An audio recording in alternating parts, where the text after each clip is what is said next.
This mild vegetable is the key to creating moist turkey burgers. All you have to do is grate it and add it to your turkey mixture. You'll never have a dry burger again.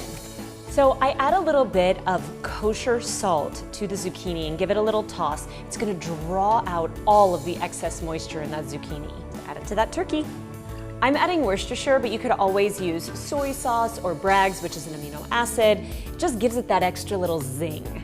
I'm gonna grill it in a hot grill pan, and then I'm gonna finish it off in the oven. That way it keeps the burger really moist. And I love that the zucchini in this burger means I don't have to add any other filler. Perfectly moist, delicious burger. Plus, the zucchini means I don't have to feel guilty about having fries as my side.